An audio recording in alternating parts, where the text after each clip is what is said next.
it made a really big difference for me because I think that it took away some of that pressure that, a lot of moms probably feel in the hospital like, "Oh my gosh, I have to learn to do this now because if I go home and we haven't gotten it figured out, like, there's no going back." But that's just not true. Hello, and welcome to the Twin Mom Life Podcast. I'm your host, Jess. I created this podcast to help build community, connection, and most importantly, friendships among moms of multiples. Being a twin mom can be amazing and magical. That twin bond is unlike anything I've ever witnessed. But it can also be isolating and overwhelming. I'll be chatting with other twin moms, diving deep into the twin experience, giving advice on what works for us so you don't have to learn the hard way. Juggling two babies at the same time is challenging, but I'm confident we can learn from each other and figure out how to raise these babies together. Hey, welcome to the podcast. Hi. Yeah, thank you so much for having me. Yes, I'm so excited. So today we have Naomi. Can you tell us a little bit about yourself? Yes. So I am a mom of 3. My twins are 5. They're almost 5 and a half. And then I've got a 2.5-year-old little boy. I used to be a teacher. And when I got pregnant with the twins, I knew that sending them both to daycare was going to be a lot. So I ended up staying home with them. And I've been a stay at home mom ever since. But now I actually have an event planning business that my best friend and I have built together. And so I'm able to still be home with the kids and also be building this business. And so it's been a lot of fun. That's a little snippet anyway. I love that. What is your party event planning company called? It's called Birdie and Co. On Instagram, it's Birdie and Co. Events, and we do event planning and design and all kinds of decor for all different types of celebrations. So, birthday parties, weddings, baby showers, graduation, I mean, you name it. And we do a lot of like the all-inclusive one-stop shop kind of decor. Oh, And that's our cool. goal. Yeah, yeah. And that, it's actually been really fun to kind of include the kids in that. They love when I'm blowing up balloons. They love to just bop them around and they just love to be involved in it. And we've actually bought out a bounce house company as well. And so anytime I pull out a bounce house in the driveway to clean it, for an upcoming event, they're like, "Oh, mommy, can we bounce on the bounce house?" And, the neighbor kids come flocking and it's just a good old time. So the kids are really involved in both businesses as well, which is really sweet. So yeah, it's been fun getting to, have them alongside me along the way. And not to say that it's always been easy because it certainly is not. It's a lot to juggle and manage, but it Sure. overall it's been really sweet. Oh, that's great. And where are you guys based out of? I live in Cleveland, but Chattanooga, Tennessee is generally what we claim. Cleveland's about 30 minutes north of Chattanooga. Oh, cool. Awesome. Yeah. Okay, Yeah. well, before we really jump into it, I like to start the podcast with asking every mom how they filled their cup today. So, have you done anything to fill your cup or do you have plans to do so? Yeah, it's funny you asked that today because this morning at my kids' like preschool program, they had an event called Muffins with Mom. And so when I dropped them off this Cute. morning, I got to sit with the twins and they had written little I don't know what they're called, like Mad Lib type things where it's like my mom's name is blank and she's however many years old, and it goes into all the my favorite thing to do with my mom is, and so I got to read all of that. They gifted us with little handmade earrings, which was precious, and so I put That's so one sweet. earring for one twin in and then the other with, the other twin. I was like, "How," you can't just choose one. I mean, it's always a battle of how can I include both, at the same time. So yeah, that was really, really sweet getting to connect with, the other moms and just the girls love showing off you know, their friends and their school, so it was really sweet this morning, so yeah. I love that. And I know exactly what you're talking about with those Mad Lib things, and they are Mhm. hilarious. So Like, funny. my mom is 75 years old, and you're like, Yeah, "Excuse me?" No, yeah, maybe a yeah. 5-year-old wouldn't say that, but like a 3-year-old, or Uh something, so Well, Those are always so one of the cute. questions was if I could get my mom something, what would it be? And one of the girls said a stove, and the other one said a pan. I'm like, "Wow, maybe they're onto something." Like, I did have a burner go out on my stove, so maybe they're like, "Hey, dad, like, let's get a new stove," or "Come on, fix it." And I'm not sure where the pan came from, but they know that I'm in the kitchen a lot, so maybe that's maybe That's that's why. hilarious. That's so cute. You're like, the associations that you guys are coming up with are Yeah, so funny. yeah, That's so cute. it's pretty cute. Okay, so for me, I am a stay-at-home mom and I handle all of the pickup and drop-offs for our children, except Mhm. on Tuesdays, my husband drops our daughter off.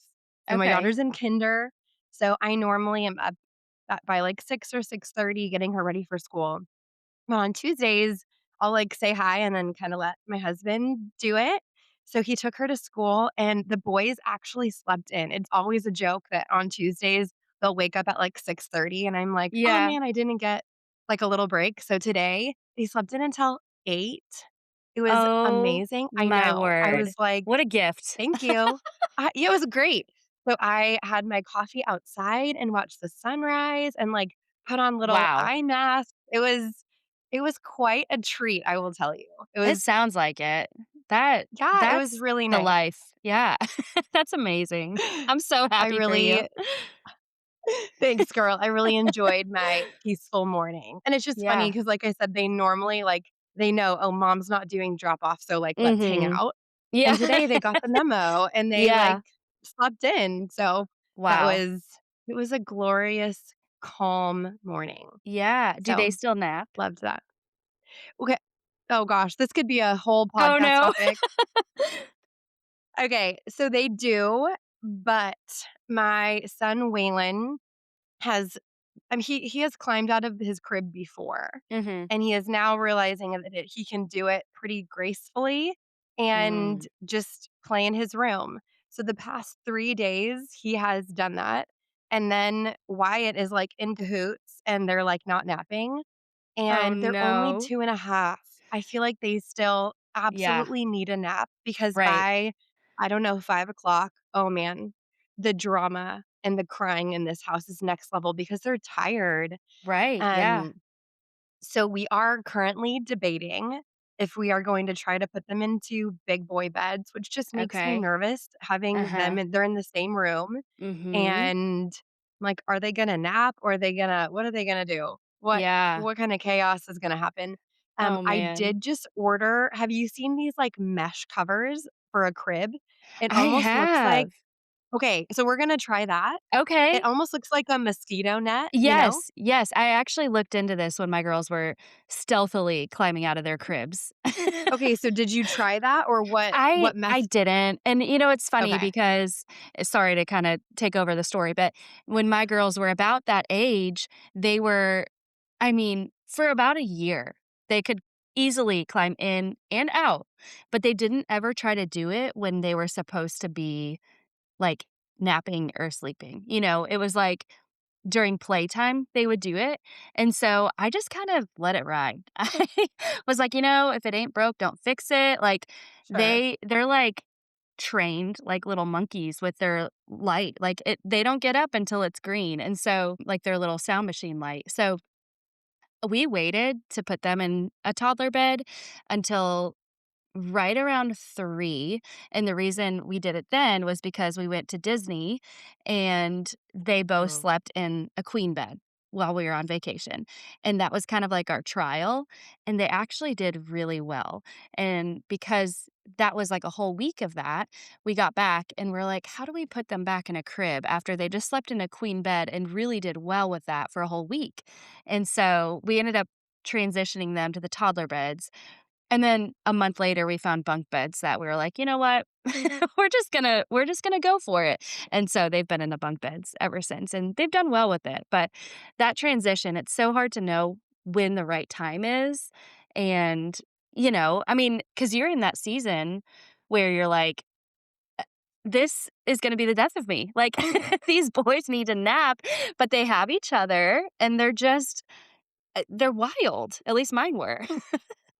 They're wild, and they, like, Yeah. feed off of each other. I Oh, should have yeah. got this on recording yesterday. So, yesterday, Waylon is, like, jumping out of his crib, and the one thing that I appreciate is he does do it, like I mentioned, very gracefully. Like, he's in a sleep sack, which I feel like we're doing this late hoping that it would deter him from Mhm. climbing out of the bed. It's obviously not, and now I'm like, is that actually making it, like, unsafe for him? Not that I want him to continue climbing out of his bed, but Right. okay, so he's climbing out, and I can hear Wyatt going, "Yay, Waylon!" Like, egging him on. That's I'm like, amazing. Are y'all kidding me? Like, go to sleep." And then I'll go in there and I'm like, "Boys, it's nap time. You may not climb out of your crib. You need to go to sleep." And then they'll look at me and they'll be like, "You said nights all done." And I'm like, No, I did not. Oh, I did not say no. that." Oh, no. That's so funny. So we're at a crossroads. Yeah. We're at a Yeah. crossroads on so we'll see if those mesh things work. My husband is like, they are gonna tear through that. Like, it's Yeah. super thin material that they probably could, like, poke a hole in, so Right. we will see. And I'm not I know, of course, we're gonna have to transition to toddler beds sooner Mhm. rather than later. I just was hoping that it would be closer to 3. They'll be 3 in June, so we're Okay. not, like, Not too super far. far off. Yeah. And, my daughter also had the same thing where she was climbing out and it was unsafe. So we transitioned her to a big girl bed at 2.5, and she did so well. We were Wow. preparing, like, oh, this is going to be the worst week ever. And she, like, literally slept in her bed so great the first night and never came out of her bed once. And we were like, Wow. wow, that was That's a easy. dream. Yeah. So I'm not, I am anticipating with the boys that it won't be as easy of a transition. Right. And, like, Yeah. there's things we need to do, like, they have a Jack and Jill bedroom. Well, they share a bedroom, but the Jack and Jill is with our guest room. So Okay. they have access to a bathroom, which is just Mhm. dangerous. So we need to, like, put some kind of lock on that door so they Sure. can't get in there. We have not Right. anchored our dresser. So Okay. that should be done anyways. And this is just Uh-huh. like a nudge that's something that we need to do, Yeah. especially before they have, like, open access to their room. Right. So, it's opened up a can of worms of, like, a Yeah. lot of work that needs to be done, so Yeah. I get that. I get that. There's always, like, a hurdle in the way of the next thing, right? Like Sure. Yeah. I love how you just, like, asked me one simple question, and I'm like, "Let me tell you my life Yeah. story about." Here's this can of worms. But I can relate, like, I'm kind of in that season with my son, but I can relate to that with the twins, because they were also in their sleep sack and easily climbing in and out. I mean, they've been in gymnastics since they turned 3, which I guess this was before they were in gymnastics, but they've always been little monkeys, and, I don't know, they've always surprised me with their abilities to just, like, hoist themselves up, and, I mean, I would find them in the same crib, just playing, and I'm like, "Oh my goodness," like, I remember just, like, texting my friends during nap time and being like, "I'm seeing red, like, I'm going crazy," because I just needed that time and that space, and in that transition, I was like, how am I gonna make it? Because I really need that, like, reset in my day, and so it's tough, I get it. It's really, really tough that season. I will tell you the one thing that's been great is this has not affected bedtime at all. Like, Good. bedtime, like, they are tired, they are not trying to climb out and play, they are like, serious bedtime, good night. It's nap Mhm. time, where I need that little break in the middle of the day to, like, Absolutely. eat eat Yeah. lunch, do some Yeah. laundry, like, sit for a second. So I Yes. think that's where I'm like, "Oh, man, this is Yeah. a little hard." So Yeah. Yeah. I'll keep you updated on Yeah. if the mesh thing works or not. I know, I would And I would love to know. I remember looking into that, and then I just was like, "You know what? I don't need one more thing. We're just gonna well, try." and you had a good point, like, with the Disney trip, I feel like if we had Yeah. something like that where I'd be like, it's gonna be easier for them to sleep in a queen size bed versus Right. bringing 2 pack and plays, and then Yes. like, at a certain age, you're like, they can do it. Right, So right. Yeah. well, I would love to talk more about your girl. So we have a similar setup, but opposite twins versus singleton. So I have Mhm. a daughter who just turned 6, and then my twins are 2.5, and you have the Yeah. opposite. Yeah, So, yeah. which is just fun, like, we have, like, similar experiences, Mhm. Yeah. and I would love to talk about an overview of your pregnancy, delivery, and postpartum because I don't think we said this. We met through a mutual friend, which is so funny because she is a dental hygienist, and the boys had a dentist appointment yesterday, and we saw her, and I haven't seen her in, like, 6 months. And I'm I like, "I'm recording a podcast with Yeah. Naomi tomorrow." That's, like, the most wild timing, but I love that. I'm gonna have to Yes. reach out to her after this and be like, "Hey, wait a Yeah, for second." sure. But yeah, I love it's that. I love the connections that, we can make with other twin moms through mutual friends or even just social media. I feel like I've connected with people just you already have so much in common when you share that twin mom bond, It's like a special group of people, and, Yes, there's so much to relate to where, I have so many other friends who have kids, but they aren't necessarily as easy to relate to in some regards, when we're talking about twin specific things. So, some of the struggles we had, it's like, I can't even talk about this with my friends because it's just not the same. So, for it's sure. fun to connect with other twin moms. But going back to your question about, my pregnancy. So, first of all, I got pregnant with them in March of 2020, and I think it was truly like the day the world shut down. And we found out we were pregnant. We were like house hunting. The world had just shut down, and we're like, oh my gosh. And we weren't even, it wasn't quite on our radar to start trying at that point.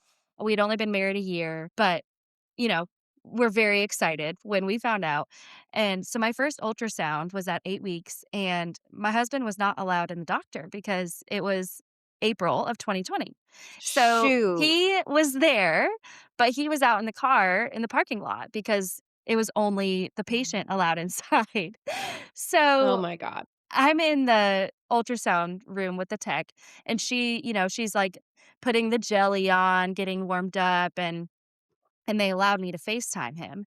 And so he's on the phone and she notices that he's not parked yet. She's like, "Oh, is he driving?" Which, mind you, she's already started the wand process. I was like, "Oh, well, he's outside in the parking lot. He's finding a spot." And she's like, "Okay, well, I'll just wait till he parks." And I was like, "Okay." He parks and she says, "You're having twins." I was like, "You are lying. You're lying." She's like, "No, honey, I would never do that. That's mean." And she's like, "Well, here's the first one and here's the second one." And I'm like sweating, heart palpitations, I see Matt's face and he's just like white. Like, oh my gosh, I remember every detail of that day vividly because it was so unexpected. And so anyway, I went through that whole appointment alone. He's out in the parking lot. He had already called his best friend, like, "Dude, what am I gonna do?" And, so that was something. And they had told me at that appointment that they were fraternal because they were di twins, separate sex, separate placenta. And so I went through my whole pregnancy thinking they were fraternal. And I I thought that they were gonna be boy girl, like, that was just my gut, and we did a gender reveal at, like, 16 weeks, and we did, like, the balloon pop with the confetti, and when I popped that 2nd balloon and saw that we were having 2 girls, I was, like, shook. I was beside myself, like, "What?" I thought I grew up an athlete, and I grew up just, like, kinda tomboyish in a way, and I just thought I would always be a boy mom, and so the fact that I was having twin girls, like, really rocked my world, and so anyway, my pregnancy was very routine, very normal, never once had to go to, high risk or anything, like, I was Oh, wow. so grateful. It was so routine. I had, an ultrasound every appointment. They were always measuring, like, neck and neck, just, like, competing for who's gonna be bigger. And, they come by it honestly because, again, I'm competitive and I used to coach, and so, anyway, I, thought that that was funny that they were, like, competing for who's gonna be bigger. I think the biggest risk with my pregnancy was my baby B was breech, and I really, really wanted to have a vaginal delivery. And so originally I was with a doctor who was a female, and I found out at my anatomy scan appointment that she was also pregnant. And so I ended up having to switch doctors because she was ahead of me and she was going to be out. And so Mm, she put me with a male doctor. My first appointment with him was 34 weeks. And so I'm like, I could go any day now. I'm just meeting this new doctor. But she put me with him because she knew that he was comfortable doing a breech vaginal delivery if, mm, it mm, worked out that way. So I get put with this new doctor and had 2 appointments with him, and then I went into labor at 36 weeks, had them I was able to have them both vaginally. Baby A was in position, that was beautiful, and then we thought that there was a chance that B would flip in, birth mm, canal or whatever, and she did not. So, she did come out breech, but we didn't have any complications with, like, hip dysplasia or anything. I mean, it was truly a God thing. It was just so routine, and I was so, so grateful that everything went, like, seamlessly. The only hiccup with my delivery was, my body almost went into shock after. I mm, they were 4 minutes apart. It was super fast, like, just boom, boom, and after we went back into, like, the not recovery room, but I had to have them in the OR just in case. We went yeah, back same. to, like, the normal labor and delivery room. I tandem fed them right away, and then after that, they had to go to the NICU for, like, an hour observation period. It was mandatory because they were 36 weeks, and Mm, within that time frame, my body went into, like, shock. I don't even know what happened, but I was, like, freezing. I mean, they were, like, wrapping warm towels around my head. I was, like, convulsing. I felt oh like I was turning gosh. blue. It was the most wild experience, but I think it was just, like, shock and maybe coming off of the epidural. I really still don't know what it was, but I ended up getting a fever. And because of that, I was not able to go into the NICU to see baby B, Ansley. She was, having to be monitored for blood sugar. Thankfully, it was nothing worse than that, but I wasn't able to see her for, like, the first 24 hours, and so that was Oh, really, no. really tough, yeah.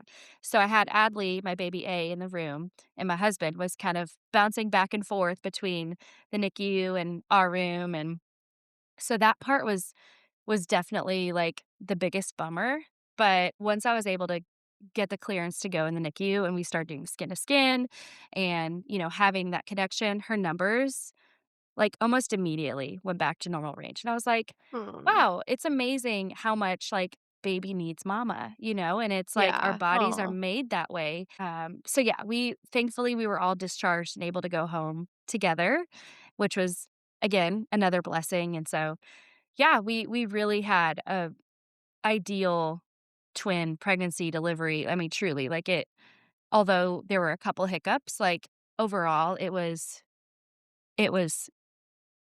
remarkable and a blessing. So, I'm so grateful. yeah, absolutely. So my boys are also die identical. Okay. And it's so interesting. I was told the same thing at my first ultrasound. Really? The tech, yes, and the tech was a fraternal twin mom.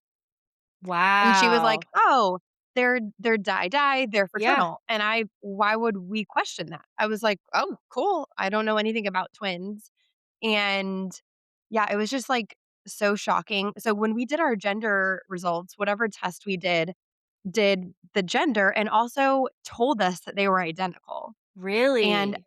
yes, it was like I feel like this test was newer because there were so many other twin moms I talked to and they were like, "How do you already know they're identical?" And I'm like, "From our genetic testing." Like it was like all on one thing. It was like, Mhm. you know, it showed also the results for like the different chromosomal Sure. abnormalities. It showed the gender and then it showed that they were monozygotic, Wow. identical. And I was so unbelievably shocked just because yeah, I was, like, the whole time thinking they were fraternal, and then I Mhm. do feel like having identical twins, there are a couple of other things that you have to think about, like potentially mixing them up, especially in the beginning. Yes, and I also have a blood clotting disorder that's genetic. So I Oh. unfortunately gave it to my daughter. And like, obviously, having identical twins, they're either both going to have it or they're both not going to have it. Mhm. So, and it was interesting that you were talking about how you were shocked that it was girls because I was shocked beyond belief that it was boys. I Really? also, yeah, I thought it was like going to be a boy and a girl too. I don't know. I think Mhm. that was just like would have been fun. And that's just kind of what I thought it was. Yeah. And I was afraid to have girls because I didn't want Kaya to feel left out of their dynamic. Yeah. So I was a little bit afraid to have 3 girls and 3 Mhm. girls. Oh my Yeah. MG. Like, I Yeah. just that would be crazy. And then Uh-huh. I was afraid to have 2 boys because 2 boys. So, you know, I got over that, and I can't imagine, like, them not being boys, and they're so Right. fun, but I feel like I Yeah. had some similar things that I had to, like, process through, like, "Okay, Yeah. I was not expecting this," and it's just so interesting that when medical professionals see die-dyed twins, a lot of them are not educated that they can still be identical, even though Yep. it's not as common, so That was my experience. My doctor, when he found out that they were identical, he was like, "What do you mean? They were die-dye." Like, he just had no idea, they, like, but we didn't actually know. no, and we didn't do any of the genetic testing when I was pregnant, and so it wasn't until my girls had turned 2 that my mom was finally like, "Naomi, we've got to know because we keep mixing them up." And so she ended up ordering us a DNA test. We did the whole I think it was like a cheek swab or something, Yeah, yeah. sent it off. Sure enough, they're identical. So my whole family felt validated, and it was just I kinda had, like, this identity crisis, with my kids. I was like, "I really thought that they were fraternal." I mean, down to, like, their eye color, their hair texture, I mean, everything was very much identical, but I was just, I think, in disbelief. So, anyway, so yeah, they were 2 when we found out that they were identical, but now it's very evident that they are. I mean, when I've seen pictures of them, they look very identical to me. I know. And of course, I know moms know, like, my boys don't even look similar anymore to me. They're so different. Mhm. Their mannerisms, their personalities. I know that they are identical, though. But when Yeah. they were newborns, I was like, uh, eeny, meeny, miny, mo. Like, they looked identical. Really? Like, so, yes. And you were talking about this, that they were like, their weights were always like Mhm. close and who's going to be bigger. My boys were 1 ounce different. Oh, So wow. it No, wasn't mine like, were not that close. That is wild. Are they "Oh, still to yeah." this day So the same? no, no. So my son Wyatt, he loves to eat. He's a pound bigger. And you can Okay. tell, like, I feel like Yeah. his cheeks are a little chunkier. He has like a little bit more of a booty. Okay. We joke, we get like the booty from my mom's side, and her maiden name Yeah. is Bennett. So we call it the Bennett booty. Like, he's got that going on. Yeah. Um, That's funny. so they're about the same height though, but he's, yeah, a pound bigger now. So, Okay, so my girls have kind of started to separate a little bit. Ainsley is about an inch taller, which she oh, okay. loves to talk about because she thinks that makes her bigger. But Adley was born first, and they know this, and so they love to use that against each other. Adley's like, "Well, I'm older," and Ainsley's like, "But I'm bigger." So we really have that competitive aspect. They're really leaning into it. Well, and at least they both have something, right? You're like, yeah, Yeah, it's that's true. that's fine. Yeah. Well, Yep. okay, and I do wanna talk about that, but I know that you mentioned tandem nursing, and I would love to talk Mhm. about that. And then I don't think I actually mentioned this earlier, but when we connected, I you just were so inspirational, and I feel like everything that I wanted in, like, my twin pregnancy, my twin birth, my postpartum, like, you did, and it was so motivating, helpful for me to hear your story and talk to you because I feel like when you are pregnant with twins, you kind of get pushed into this bubble and there's a lot of fear around it. Like, Mhm. your twins are going to come early. You're going to have a C section. They're going to have NICU time and you're going to have to give them formula. Nothing is Yeah. wrong with those things, Right, but those right. were all things that I was completely unfamiliar with, especially after Mhm. having a singleton. So the fact that you made it to 36 weeks, you had them vaginally, you had minimal NICU time. I think you said 2 days, right? Mhm, yeah. Minimal NICU time and that you were able to tandem breastfeed. I would love to dive into that. I Yeah. was not able to tandem breastfeed. I tried in the hospital. I told you this offline that the one time I did it, it was obviously me. And then my husband was holding one baby and a nurse was holding another baby. And we just couldn't figure out the logistics of Mhm. doing it. And maybe I could have tried harder. The boys were having trouble latching. And in the Mhm. hospital, we quickly made the decision to start pumping so that I didn't lose my supply. Sure. And then Yeah. we kind of just, like, went with that, and I had a 3-year-old, so I was like, "How am I gonna?" I mean, I still was, like, tied to my pump, Oh, but for sure. I just like, the logistics were seemed so overwhelming to me, so I would love, Right. like, if you have any tips for a mom who wants Yeah. to tandem breastfeed, especially for newborns, like, Mhm. with no neck control. I can see as they get older how that might be easier when they Mhm. are bigger and they have a little bit more, like, meat on them. But, most twins are so small. Mine So were teeny. 4. Yeah, like, mine were 4'13" and 4'14". Oh, They wow. were they were just Little. small. Yeah. So, yes, do you have, like, tips? Like, what was your setup? Did you use a pillow?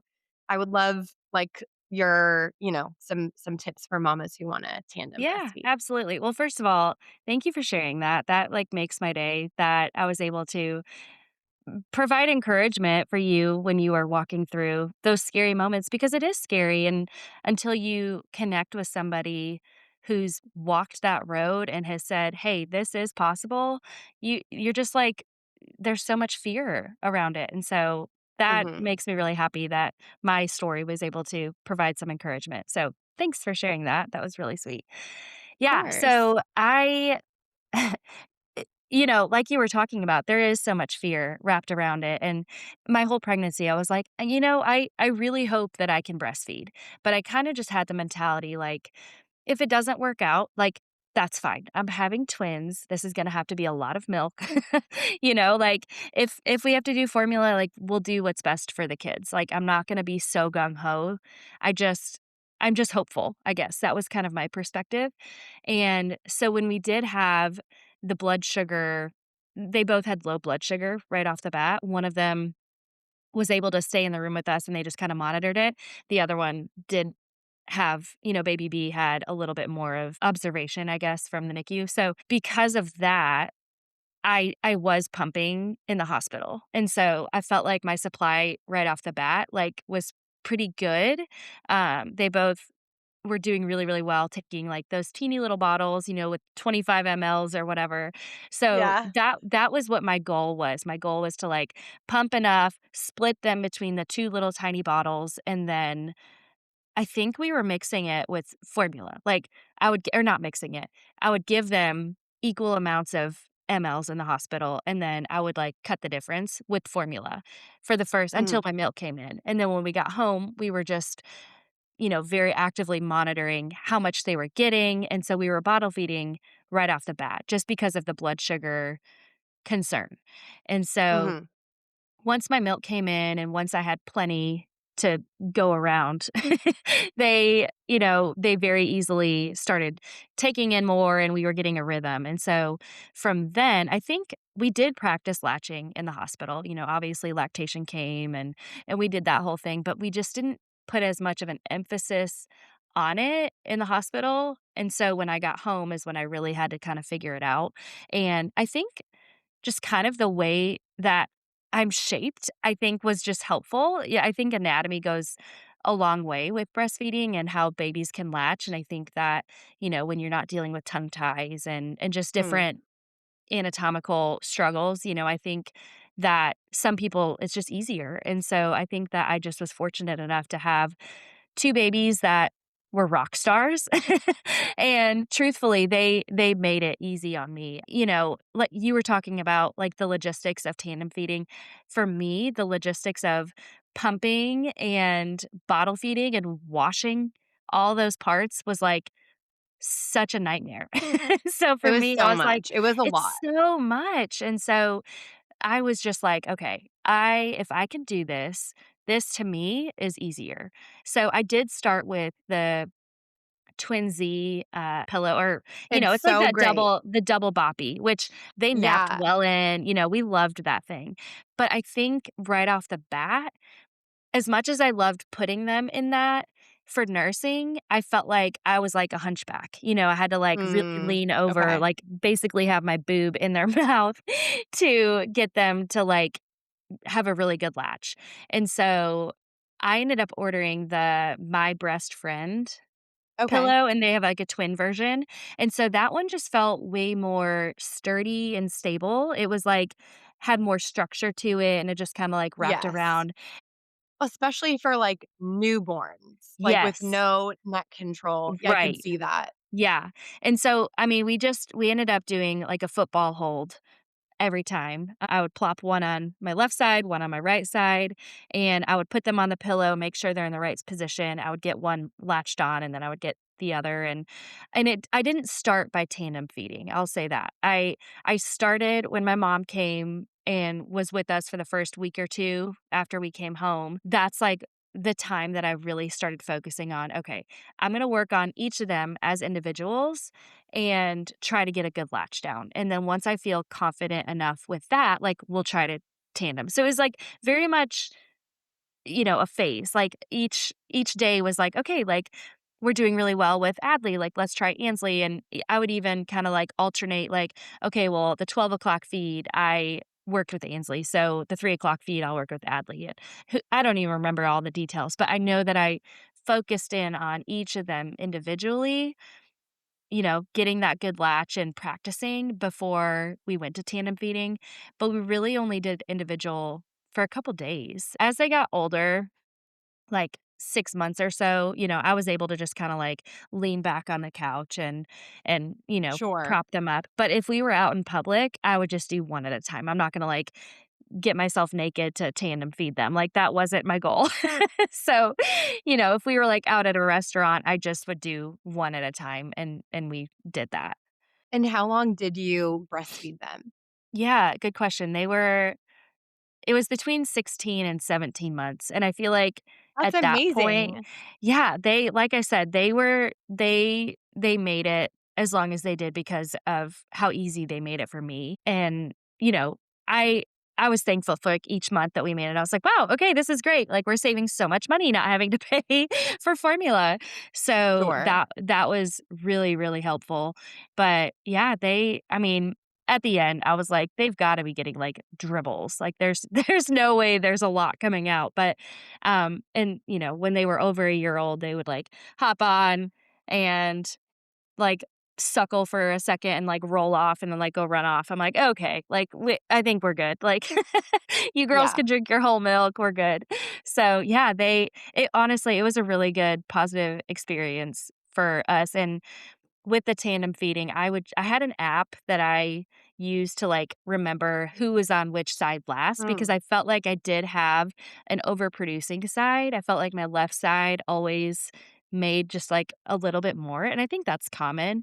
So, I didn't want one to just, like, stay on one side, especially if one ate better one day, I wanted it to always feel even for myself and, like, my own milk supply, but also for them and, like, their intake. So, I just kept up with it on an app, and I don't even remember what app it was at this point, but so, if Adley was on the left side last feed, she's going to the right, and I didn't switch mid-feed. It was just, like, the mm, next feed, they would go to the other side, if that makes sense. So, that was my yeah. experience with that, and it was great. Well, and I will tell you from someone who didn't tandem breastfeed, I think that your tips are very helpful because I like how you explained that you basically did it, like, incrementally, Mhm. because I kind of had the experience where I wasn't able to tandem breastfeed in the hospital. I immediately started pumping, and then I kinda just never looked back. And I Yeah. like that you were like, "Well, we did do bottles, and then I Mhm. would do them like, breastfeed them individually, Yes. and then we would do tandem." So I'm like, "That's Yeah. so great." It doesn't have to be all or nothing immediately. Like, you Yeah. can work up to it. Right. Yeah. Um, and I think that's such a good point.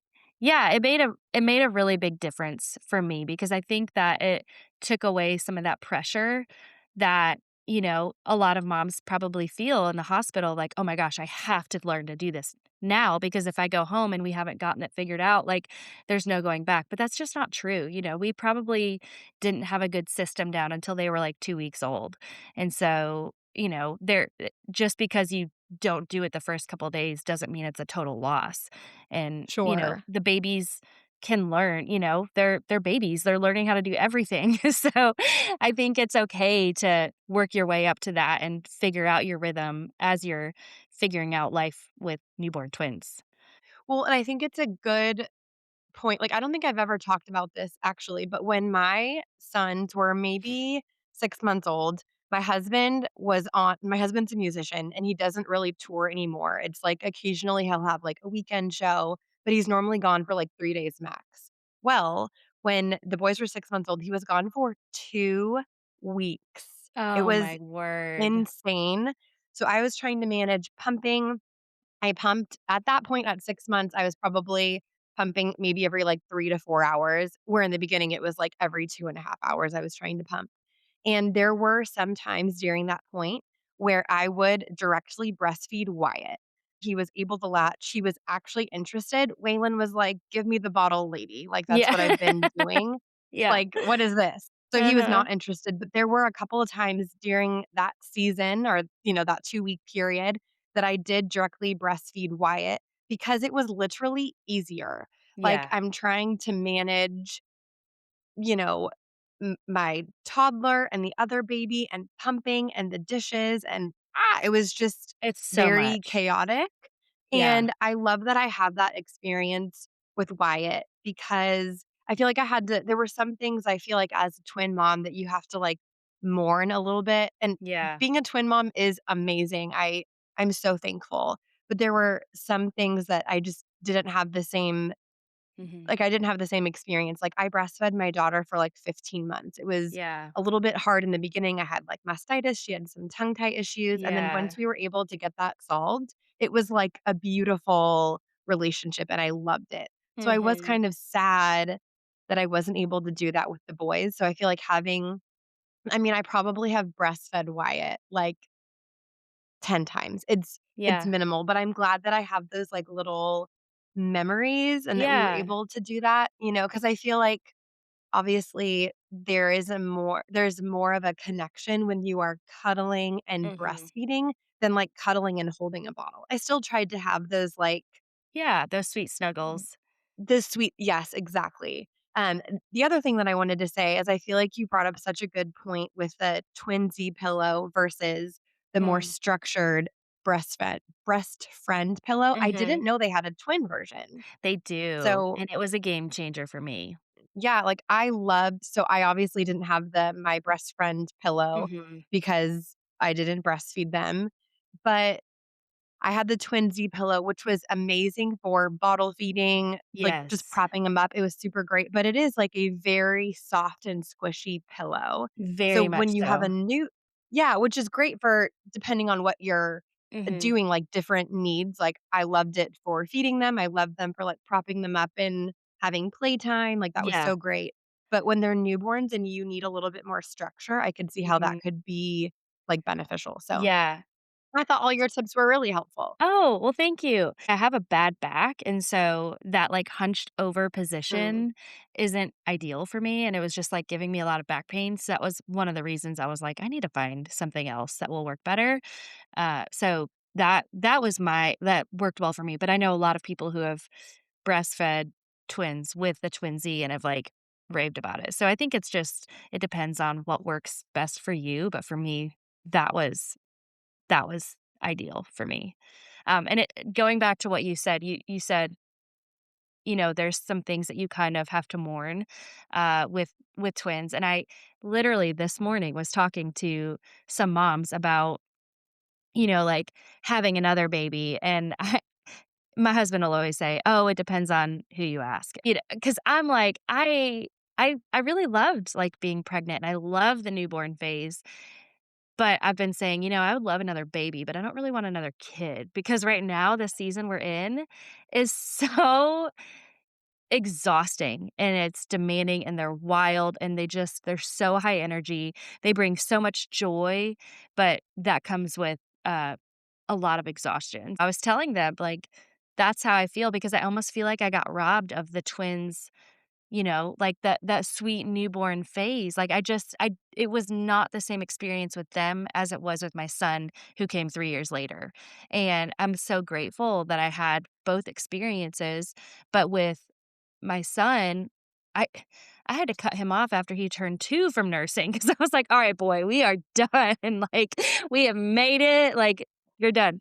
So, you know, I just, like, felt like that bond that a mom and a baby is supposed to have, it's almost like the girls had that with each other, and that's not to say that I don't have a Hmm. bond with them, but because I found myself so often feeling guilty just snuggling one of them, it's almost like I chose not to snuggle either. Like, at the beginning, I could have both of them on my chest, but as they got bigger, we didn't do as many contact naps and everything, and so I felt like that sweet bond that you have with a baby, I almost didn't get that with the twins, and, I feel like you can probably relate to that. I feel like you just really crave, like, that sweet relationship, and like I said, I don't that's not to say I don't have a sweet relationship or bond with the girls. It's just different. Hmm. It's a different experience, and so to have both experiences, I'm grateful that, I got to have both, if that makes sense.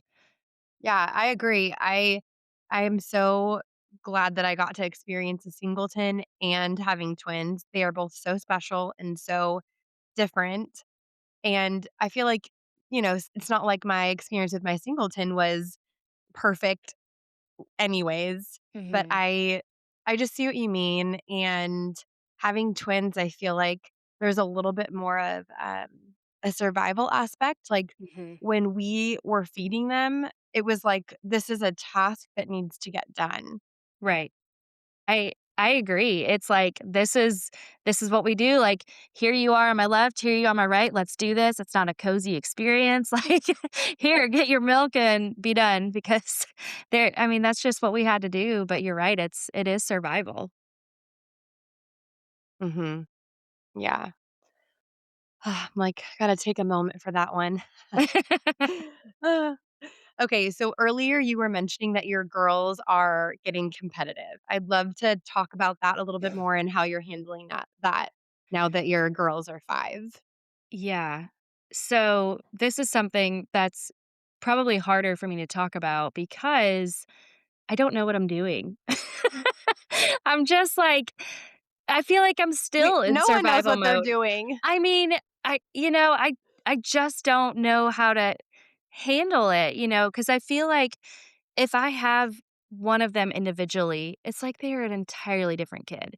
And sadly, I don't feel like I give them enough opportunities to be with me or my husband individually. And I wish that I was better about being like, "Hey, you come with me to the store." But because it causes such a thing for the other one that doesn't get that time, it's like I don't I don't find myself like making room for those opportunities. So, it, they they've been competitive from the start. I feel like with their milestones, learning to crawl or walk or popping teeth, like every single milestone has been to the same day. Like, I'm not even Oh, kidding. It wow. wildly accurate. Like, and it's been baffling to me. Like, because I felt like they were gonna crawl for a month and a half. They'd be like rocking on all fours, and I'm like, all right, come on, like we're ready for it. And, like, it took one doing it, and then the other took off, and I'm like, "What in the world? Like, you could have done that a month That's ago." impressive.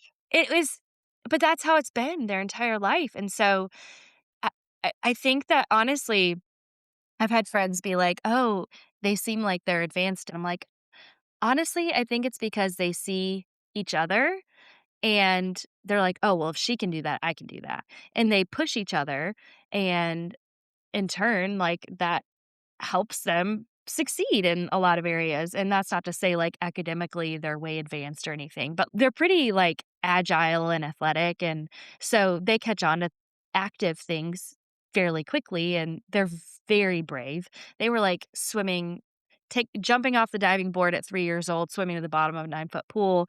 Like, brave, adventurous, they keep me on my toes, but they have each other to push them to do those things. I feel like if I just had one of them individually, they wouldn't be that way. And so I think part of their identity is wrapped up in how can I be better than my sister? And so I'm trying to figure out like how is that going to look as they get older? How am I going to like really embrace the fact that this should be the sweetest bond they have without, it taking over and causing like an identity crisis because I don't want them to always be meshed together. We have so many friends that are like, "Oh, are the twins and Rhett coming?" I'm like, Mm.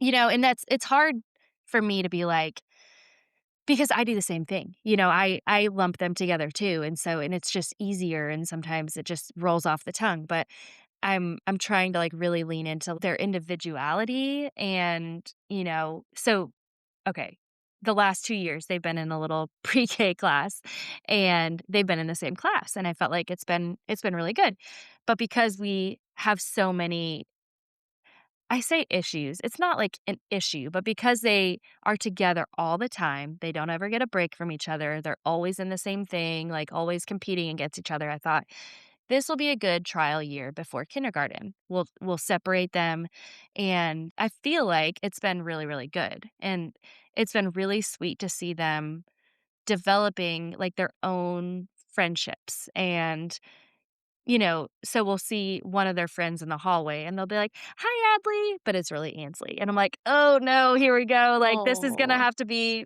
how it is for the rest of their life," but they think it's funny. So but it's sweet to see that, the engagement of an individual instead of being like, "Oh, hey girls," and that might seem so silly to other people, but I'm like, I really, really don't want that to be their identity. I want it to be something that they treasure and cherish, but I wanna see them flourishing as individuals, not as, like, in their sister's shadow, if that makes sense, and it's I'm wrestling with that, like, what does that look like as they're gonna enter kindergarten in the fall and, as they engage in other, like, activities and how does that look from the standpoint of, okay, now they're playing softball, like, is one gonna pull ahead of the other, how am I gonna handle those things? And I don't know, we're just taking it a day at a time. I feel like that's making me, like, emotional because we try really I think all you can do is try. You Mhm, are cognizant of it mhm. and go from there and pivot when you need to. So the boys are in, like, a very small Mother's Day Out program. It's 6 hours a week, so it's very minimal. Oh, It's okay. only one class, so they are together. And I Mhm. feel like because they're so little, I've had, like, a little bit of guilt about them going, so something about them being together. I'm like, "They're together, Yeah, fine that way." It is really interesting how they are lumped as one already. And, like, yeah, how do you handle that? How do you correct that? A lot of the kids and this program is for, like, 2-year-olds to 4-year-olds, so they're all really little, and they yeah. call them Waylon Wyatt. Like, the Oh, name is one. And uh-huh.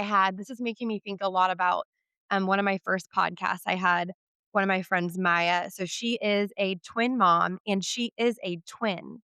So she had a lot of those, dynamics with her sister, not necessarily where they were competitive, but where they were compared. I think that I listened to that episode because I related so Oh, much yeah. to that. I think was she the one that her sister went away?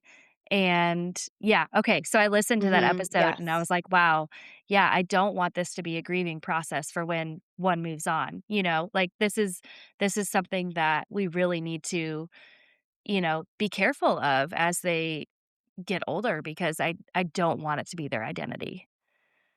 Yeah. Well, and I feel like she had good advice about okay, we've talked a little bit about sports. We haven't gone into necessarily what kind of sports your girls are doing, but, like, Mhm, as they get older, if one is really athletic, I think Maya's sister was, like, very good at cross country, and she was not. She was more of, like, the creative, the dancer, mhm, is, mhm, like, encouraging those individual hobbies or things that they're good at and not trying to lump them into one. If they both mhm. love soccer, well, then great, let them both play soccer. But if Right. one is leaning towards I don't know, gymnastics, and the other one is leaning towards soccer or softball, encouraging that, even though it's hard. Mhm. Because my kids are 6 and the boys are 2.5. So my kids are little. My daughter's in gymnastics. The boys aren't in any kind of like sport yet. And I can already think about, oh man, as my kids get older and we're in all these sports, logistically, that's going to be hard if all 3 of my kids are in different sports. Will we do Right. that? Sure, we will encourage that. Would it be easier if they all did the same thing? Yeah. So, but of course, like I loved Maya's episode and I loved her advice of like encouraging those individual interests. So is that something that you guys have experienced yet or so far are they like enjoying the same activities? They seem to be enjoying the same things. They'll with certain things, they'll express more interest than the other. It really depends, but, um, Adley seems to be really into, like, art and drawing. Like, she's pretty skilled. Like, she has some really great drawings that I'm like, "Wow." And Ansley doesn't seem to be as far along in that regard, but she enjoys it. She just I think the skill level is a little different as of now, but, they both love gymnastics. We've been doing that for a couple years. They're playing softball. They both seem to be enjoying that, and they're both aggressive and go after it, and it's almost kind of hard to tell at this point because, most of their friends are the same. So it's like they don't tend to like pair off and like go play with other people. They're kind of always together and doing the same things. But I am starting to see more differences in their personalities. I'm just not sure how that's going to look as they get older. But I'm starting to notice Sure. like, okay, we have a lot of like the creative side, but the one who is, like, creative is also real competitive in sports, so I'm just not sure where we're gonna land on all of that. It's really interesting to see them growing and expressing interest in new things, but I'm not sure how that's gonna look as we get older because, like you said, like, it's obviously gonna be easier if they're in the same thing, it's less of my time being spent in every which direction, so I it'll be interesting. I really am not sure how we're gonna continue to handle it, but like you said, like, just taking it a day at a time and, you know, just giving ourselves grace because I tend to be really Yes. hard on myself and, like, carry a lot of that guilt when I feel like I, have given one of them more praise than the other or whatever. But my girls also within that same breath, if I am saying, "Oh my word, that's an amazing picture that you just did," like, if I'm giving encouragement or praise, the other one will pipe up and be like, "Well, what about mine?" And I'm like, "Okay." Hmm. So I'm trying to, like, eloquently be like, if I'm if I'm giving you encouragement or praise or telling you, "Well done," wouldn't you want that to be a genuine thing instead of me just saying the exact same thing as your sister? And so Hmm. right now, it's more of like an attention seeking thing versus it being like a genuine encouragement, I guess. And so that's where I'm trying to like not get frustrated. It's easy for me to feel frustrated when they're constantly like me, me, me, me, me, like I want the attention. That's where a lot of the competition comes in. And I find myself frustrated about that a lot because, you know, I, it's hard. I really don't know how to handle it well because they're just constantly begging me for attention, and it's not like they're deprived in any way. I mean, truly, they're not. And so I think it's just a competitive nature and spirit, just constantly wanting to be the best and to be the best in my eyes, which I would never pick one over the other. Absolutely. First of all, I just want to thank you for your vulnerability. Like that's you know, as we're parenting, it's hard to share certain things, especially when we don't really know what the answer is. I think Mhm. that's kind of like the beauty behind this podcast is like there is no right or wrong way to do anything and we're all learning. Twin moms have unique issues that other singleton parents don't have to deal with. Mhm. And I think that's what's helpful is like listening to this podcast, you can hear what other people have done. And there are so many varying opinions of so many moms that I've interviewed. And it's been really beautiful to hear how people have dealt with different experiences. And I will say also from like reflecting on what you were talking about earlier with the competitiveness, I think this is something, and it sounds like it already is and can continue to be very beautiful because even though there's a competitive nature there, like if that is encouraging them both to be better at things, then that's great. Like we want our kids to exceed and excel and do the best. So, and even some of the things that you were saying, I'm like, well, some of that sounds good. Like having a little bit of a competitive nature, like I don't think that's a bad thing as long as you can nourish it in a way that is not detrimental to each other, but is like an Mhm. encouraging to each Right. other. And I think that's something that you'll just have to continue to navigate as they get older. Yeah, absolutely. Thank you for sharing. Yeah, of And it's course. just so interesting, like, so maybe 2 podcast episodes ago, she has a similar setup where she has 3. So she has twins and then she has a singleton. And she was talking about the best advice that she was ever given was making individual time for all 3, like Mhm. even having separate time for the twins. And we haven't really done that with the boys yet. And I feel like that's something we need to start doing. Like I do that with my daughter. We just went on a girls' trip this weekend. We're actually going to a water park, just me and my husband and my daughter. It's for her birthday. It's like Mm, a late birthday present. And I can't wait to start doing stuff like that with the boys. And I'm hoping, that will only encourage all of these like different bonds and for them to see us encouraging just our one-on-one bond with them. yeah. That and like I said, that isn't something we've really done yet, but that's something that I now that they're getting closer to 3, I think they would, like, appreciate and maybe be able to acknowledge because there's been times in the past where they, like, don't wanna be separated. Yeah. But I feel like as they're getting older, they might enjoy that one-on-one time, so Yeah. We've definitely seen that with our girls. Like I said before, they tend to be little angels when they're by themselves, and it's funny because, if I have all 3 out at a store, it's like feels like a million kids, and I have 2 kids, and it feels like 2 kids. I have 1 kid out, and it feels like no kids. Like, the yes. I'm not sure where the dynamic shifted, but it's so real, and I'm like, if I can just bring one of them to the grocery store, it doesn't bother me at all, and I feel like that fills their cup, but I so often feel like the backlash of, how sister's gonna respond if she's not the one going with me. Even though we take turns, it's like, that's almost not even worth like, the meltdown that comes with it Mm. almost isn't even worth, Mm. like, the effort of, filling the cup of the other, which is so horrible to even admit, but it's almost like I'm taking the easy way out more often than I should because it's like, "No, I'm just gonna go by myself this time," instead of trying to lean into more of, like, that individual time, which I know I need to be doing better with because it really does, I think, fill their cup, and it makes them feel special, and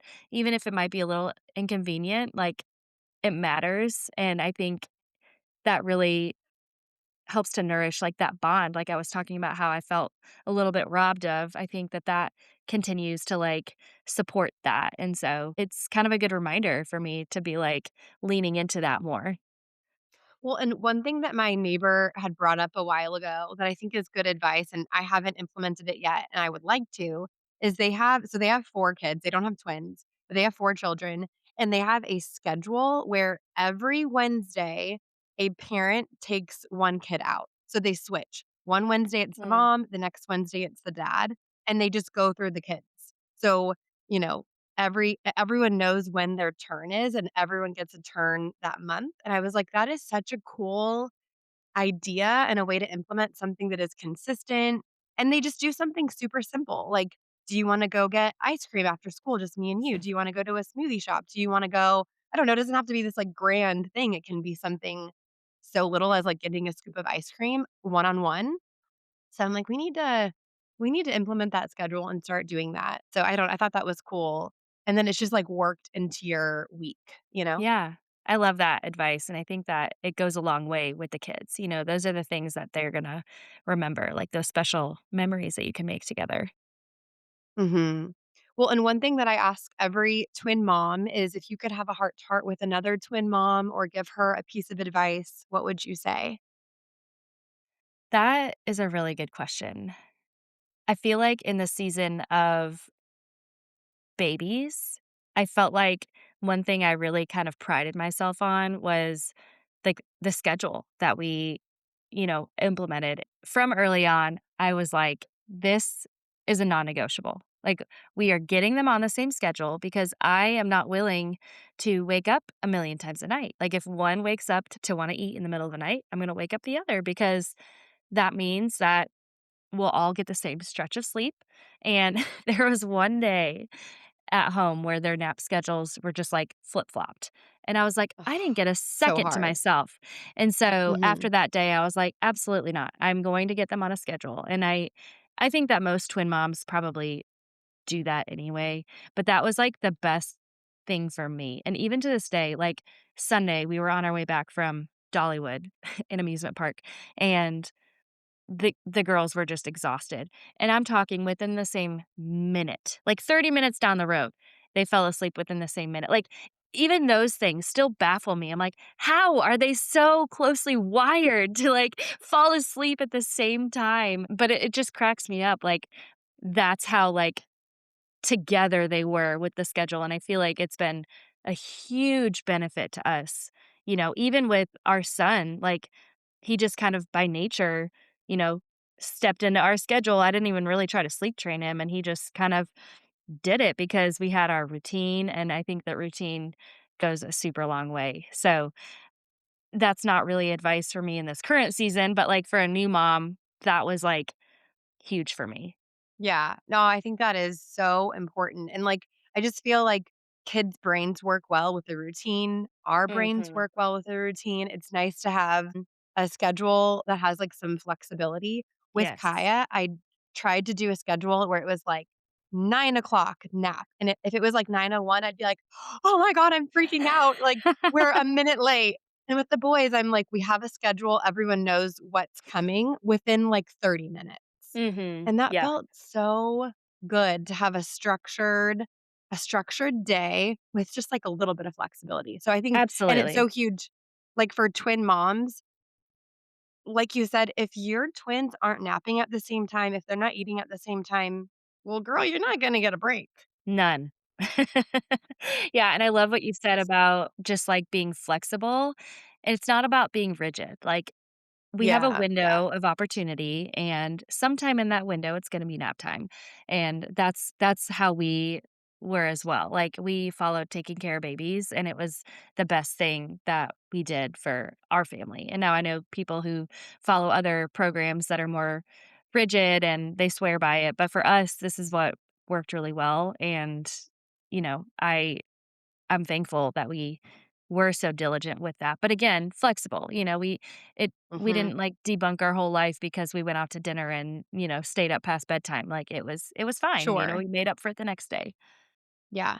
Well, that's great advice, and it's been so fun to talk today about Yeah. all the things twin mom life and handling competitive natures between twins and your just awesome story with pregnancy, twin vaginal delivery, and I didn't get to say this earlier, but I have never heard of a vaginal delivery with a breech extraction. I haven't heard that yet. Really? I was like, "That's Really? amazing." Yes, so I had my boys vaginally. Waylon was transverse, but he flipped, like, he came out head first. Mm. So I was like, Yeah.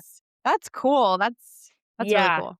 Yeah, it's pretty wild, and what's funny is my husband he was our photographer. He had my phone and he took all the photos and they're live photos. And so you can basically see like footage of everything happening and it's pretty graphic, but I'm kind of thankful that I can like go back and look at like the miracle it was and is, like childbirth in itself is amazing, but the fact that we were able to deliver that way was awesome, because that was my biggest fear. I did not wanna have to recover from both vaginal and C-section, and I think a lot of twin Mhm, moms feel that, and so I mhm. was, like, praying the whole time, like, I didn't want that, and I was, like, terrified of a C-section for whatever reason. I know it's routine, but I was like, "I don't wanna have this." So, It's a anyway, full abdominal surgery, though. it That's what I is. was afraid of too, is, if that was something that I needed to do for everyone's safety, then of course I would have done that. But recovering from birth in general is already hard. And then